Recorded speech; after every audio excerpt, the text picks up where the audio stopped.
Welcome to 24 Holiday Tips for Savvy Homeowners, brought to you by HomeTipsforWomen.com. Join us each day as Tina and her guests bring you a holiday tip to fill your home with more joy and less stress. And now, here's your host, Tina Gleisner.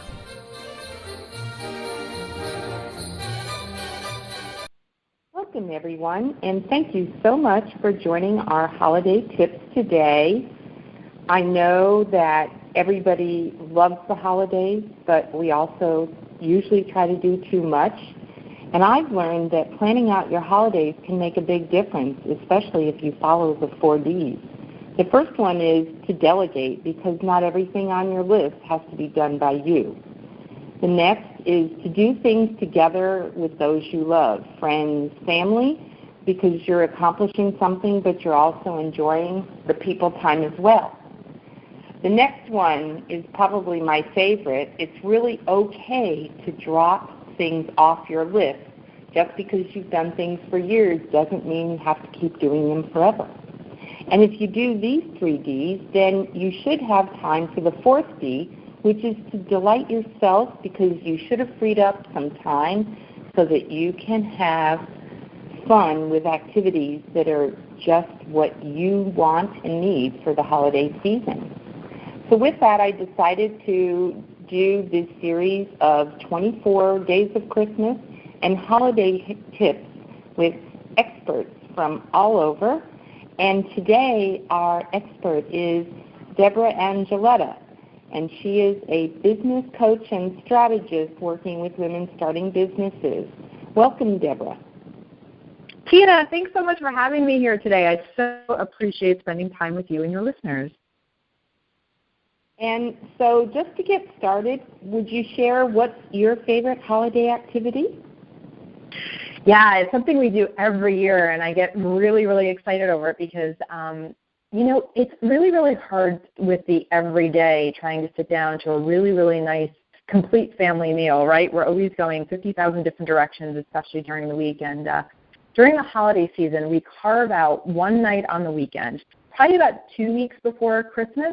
And then that is the big dinner with the family, and that is our night to actually decorate the Christmas tree. So it's my husband, it's my daughter, and we take out boxes and boxes of ornaments, and my daughter gets to pick out her really fun, cartoon characters. This year it's Frozen, right? It's Elsa. Looking forward to hanging her little Elsa ornament on the tree. She's so looking forward to that.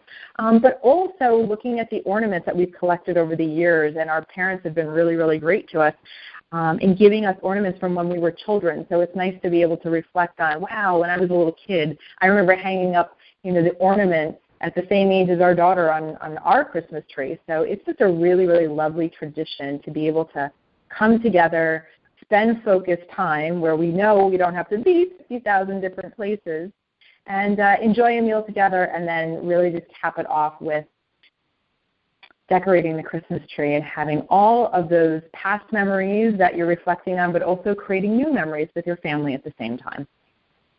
Yeah, and that's really good, because then that almost sounds like it becomes the official start of Christmas in your home. It does, and it does go on a little bit, because then we put together the list for my daughter to ask Santa Claus for what she wants, and then we talk about the things that she wants to do in the Christmas season while she's off for her 2 weeks on vacation, and go ice skating and things like that. So we tend to get a lot done in that night. It's pretty interesting. So house gets decorated, letter to Santa gets done, and we're able to really plan the rest of our year spending time with our daughter. So it's really lovely.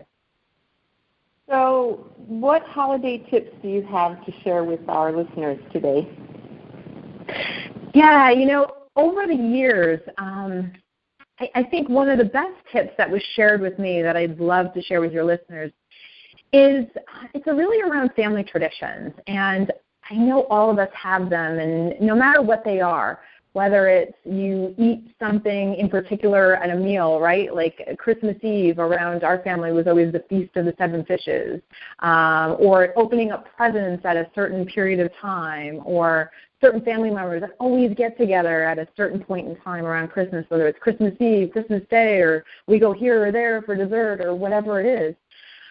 You know, one of the things that I've learned over the years, and a really, really great piece of advice that I was given, was that, you know, traditions are great, but if a tradition is going to put you in a place where it's creating a lot of angst, a lot of frustration, or it's just we get so wrapped up with serving the tradition instead of serving ourselves, always look to see where you can create ease in honoring a tradition. And sometimes traditions will change based on where you are in your life. So if you think about it, when you were single or when you were just out of the house, you were probably able to much more easily participate in traditions. It depends on if you live near or far from your family, right? Whether there's traveling involved. And as life goes on, if you get married, if you have children, it just becomes bigger and it tends to change. So sometimes those old traditions that everybody was able to uphold over a certain period of time, sometimes based on where you are in your life, it's okay. And I think that's the message. It's okay to keep the foundational piece of the tradition, but if you do have to tweak the tradition just a little bit, it's okay. And if it's going to create more ease in you enjoying the tradition, I say go for it. Instead of trying to plug yourself into this box of making sure you uphold things the way that they've always been. And, you know, sometimes that is a conversation you have to have with your loved ones, but I think in the end, it's really just a matter of everybody coming together, honoring different pieces of traditions, not letting things go, but it doesn't have to be the way it's always been. And, you know, what's interesting is that if you start to operate in that way to create ease for yourself, it actually gives loved ones around you permission to do the same. Because what's really, really interesting and something that happened in my family, and I was really, really nervous about breaking a certain tradition, and it was getting together on Christmas Eve every year. And as the family has grown and has we moved away from our central location of where we meet, it's gotten more difficult. And what's really interesting, I was so nervous about having that conversation with my family and really, blazing the trail to break that tradition. It turned out that the conversation was something that it was a bit of an exhale for the other people involved, my other family members, because they were like, I'm so glad you said something because this hasn't been working for me for years. So it's so funny how sometimes just approaching things, from that perspective, it really helps other people in your family be able to have things work for them as well. So you can just create some new traditions that work for everybody. So I think that's a real important point, not to let the tradition overtake and create some, have it really run the holiday. I think if you just take some steps to really honor yourself and have those conversations, but still find other creative ways of honoring the tradition, it's completely fine. And I think that you'll enjoy it that much more. Right. It's true that we have to really blend our old family traditions, especially as we bring them into a marriage, and then as we have kids, we have to create our new traditions as well. So do you have some other tips to share with our listeners? So, I think that having time at the end of the year, it's really, really a lovely time to, it is a busy time, but also be able to really sit back and take some time out for yourself. And you really have to think, how often do you really do that? Taking time out for yourself, whether it's 30 minutes, whether it's pouring a nice cup of coffee and curling up with the fire, taking out a book you haven't had a chance to read. Creating some time and some space at the end of the year, whether you can bank some time and take some time off at the end of the year, like the last 2 weeks since business is slow, tends to be slow anyway. Really, instead of trying to get a jump on the new year, take some time to really just relax into honoring everything that you've done over the year and really being able to celebrate that and being in a place where creating some self-care outlets for yourself, whether you go get a massage or you do something fun with your family, but just really taking it down a couple notches at the end of the year, completely okay. Everybody else is winding down, and it's a perfect opportunity for you to wind down as well. And also appreciate everything that you've done in the year and really, really celebrate that before you go into the new year. Right, right. And I know you're so good at managing time. Like, how do you deal with conflicts in everybody wanting your time during the holiday season? Yeah, it's a great question. I think that if you can give people and carve out some individual time with them, and I'm not saying by email or text, pick up the phone, have a conversation, even if it's 10 or 15 minutes, it makes so much of a difference because we are caught up in such an electronic society now, right, where we're texting, we're emailing, we're FaceTiming, we're Skyping, we're sending messages over Facebook, and really just picking up the phone and just carving out 10, 15 minutes. It's amazing. The connections you can make in such a short period of time, but it also brings up that level of connection another notch, right? So people feel heard, they feel important, they feel that you have carved out time for them. It doesn't have to be, a 2-hour conversation, but just taking it up a notch out of the electronic world into whether it's a Skype conversation where you can see each other or a phone conversation. And just making some time for people, but it doesn't have to be hours and hours. It can be in 15-minute increments, and that's completely fine. People just want to see you. People just want to connect with you, and giving people that opportunity to do so is something that, not many of us are doing anymore. The phone, right, is really becoming obsolete. You don't see many people talking on the phone anymore. So really just being able to carve out that next level of connection, I think, is just really important. It goes a long way with people. I'm glad you mentioned it because I really do think we've just kind of slipped into this habit of everything is electronic, and we're not connecting with people in the way we used to, and the holidays are really about people and connecting with them. Absolutely. And, I know some people, and what's interesting about the phone these days is that a really interesting perception can shift. Because I know when I was younger, I would feel funny calling people. I don't want to bother people, right? Or I don't want to catch them at dinner or a really inopportune time to chat. So I would, try to time my calls in a certain way. What's so lovely about technology now, you can really pick up the phone at any point in time and call. Because now in the age of, caller ID, people know who's calling, right? And if they're available, they'll pick up. If they're not available, they won't pick up. And being able to just leave a message and want to coordinate, say, hey, now isn't a good time. Obviously, you're not available, but let me know a time that we can connect for a few minutes. And, just schedule that with that other person so that you can make that effort to connect. And I think it's really easy to just pick up the phone at any time now. It doesn't matter if you have a break to just say, hey, I want to connect with Susie. Haven't talked to her in a while. Just to say happy holidays, leave a nice message. Or say, hey, give a call back and let's see if we can coordinate some time to chat. So I think it's just doing it on the fly like that is completely fine. It doesn't have to be over-analyzed or over-scheduled like it used to be, right? Because we didn't have these resources available to us. We didn't want to be interrupting anybody's dinner. We didn't want to call during the day where they may be doing something. If they're available, they'll pick up the phone, right? And if they're not, then you can just coordinate another time with them and leave a nice message. Yeah.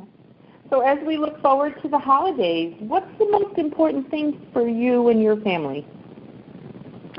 So the most important thing at the end of the year is to really make an effort to put together some family activities. And I know, we talk about this all year long, but at the end of the year, it's just that something special, right? People get that Christmas spirit or whatever it is that you want to call it. It just really elevates that need for connection and really solidifying your foundation. So picking activities where all of you can participate. And, obviously it has to be age appropriate and it has to be location appropriate, right? So if there's ways to be able to get together and connect and be able to do some sort of activity together, where sometimes during the year it just gets so busy. So, for example, we'll pick a day to either go ice skating all together or even just to go to the bowling alley and go bowling. I mean, how often does anybody do that anymore, right? Like these things that we used to do when we were kids, like these family activities, just bringing them back at the end of the year, carving out some time. It doesn't even have to be during the week. It could be a Saturday afternoon. It could be a Sunday afternoon for like 1 or 2 hours. But it's amazing what the bonding and the conversations that come out of that time together.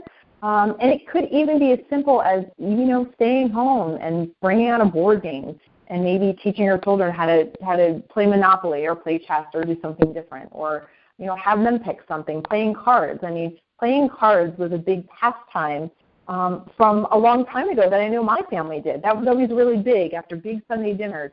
The cards came out and everybody was gathered around and everybody was playing cards. Like, that's something so simple, but just to carve out time to just pick something that you guys can do together just to really reinforce that foundation that you guys are built on, but also give opportunities for conversations that normally wouldn't be had. Right. It's really a forum for having kind of that catch-up conversation that we never get around to anymore. Yeah. And a bit of competitiveness isn't shunned upon either, right? If you're playing a game and you can kind of see what you're made of, you can see what your kids are made of, right? So it's really fun. It sparks all sorts of conversations and really insights and revelations about the people that you live with all the time that you didn't know about them. So right. It's pretty cool. So Debra, if people wanted to follow up with you, where would they find you online? So thanks, Tina. I really appreciate that. So I am located online. My website is anewviewllc.com. It's ANEWVIEWLLC.com. That's our website, and we give out great tips to business owners on how to streamline their schedule and skyrocket their profit to where they want to see it go in the next year. And we've got some great tips around that, so that's where I can be found. Okay. Thank you so much. And this is Tina Gleisner at Home Tips for Women signing off for today. I really appreciate everyone who's joined us to listen to our holiday tips today, and we'll have some more tips for you tomorrow. Thanks, everybody, and have a wonderful holiday.